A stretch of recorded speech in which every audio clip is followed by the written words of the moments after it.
Chhattisgarhi video देखने के लिए हमारे चैनल को सब्सक्राइब करें और दबाएं इस बेल आइकन को ताकि हमारे वीडियो के नोटिफिकेशन आपके पास पहुंचे सबसे पहले। हमर हरदी गांव के पहरी ऊपर विराजे है महामाई, मंदिर तिरमहे रावण भाठा जेमा होथे दशहरा भाई।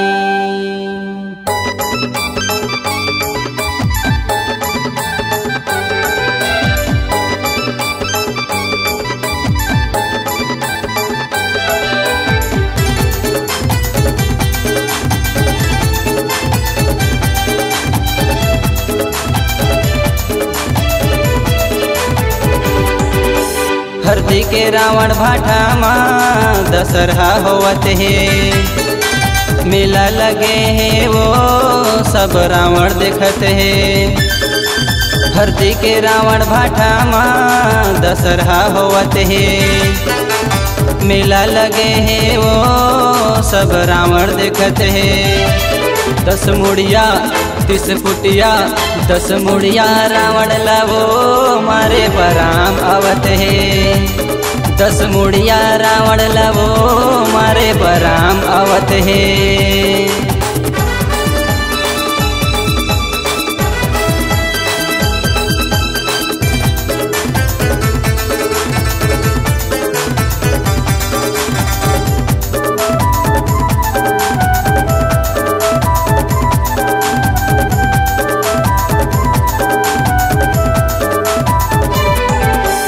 लेवा भाई लेवा दीदी गोपाली सोचना समोसा, खा लेवा पेट भर के रामे मारी रावण देखिया।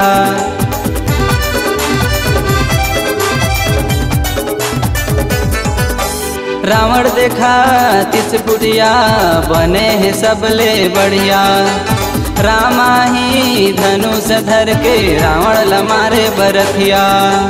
देखा देखा भैया झांकी आवत है, रामे लखन जी आगू बढ़ते है। देखा देखा रौत नाचा होवत है, देखे बलई का सियाने जुरत है। 10 मुड़िया 30 फुटिया 10 मुड़िया रावण लावो मारे बराम आवत है। 10 मुड़िया रावण लावो मारे बराम आवत है।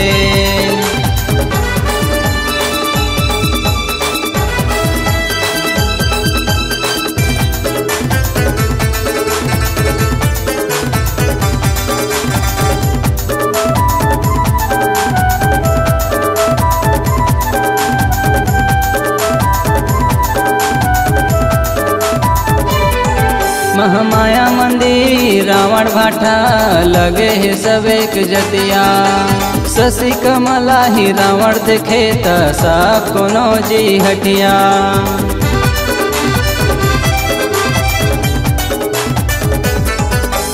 मेला के संग में गम्मत होही देखे यहाँ सब रथिया। करबो मजा सबो कोई देख के सब घर जइहा। योगेश साहू सो आइसक्रीम लेवा, गर्मी में ठंडा के मजा लेवा। योगेश साहू सो गुल्फी लेवा, चोकोबार के मजा लेवा।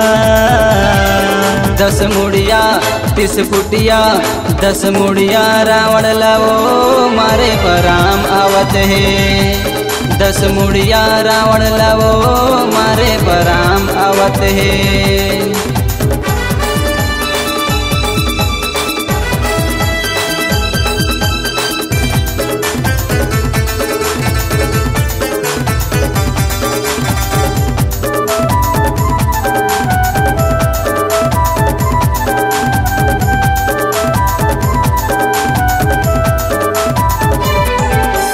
गनौ कॉलोनी में बेचत हवै गोनो आलू गुंडा भजिया। हरदी में ककरो सो नहीं पावा एकर ले बढ़िया भजिया।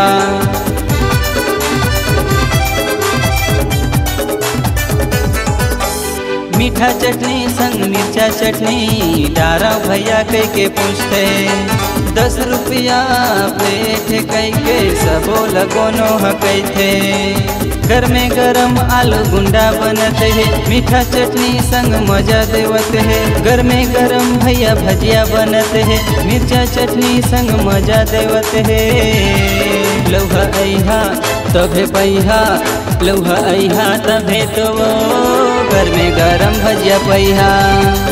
10 मुड़िया रावण लवो मारे बराम आवत है। हरदी के रावण भाठा माँ दशहरा होवत है।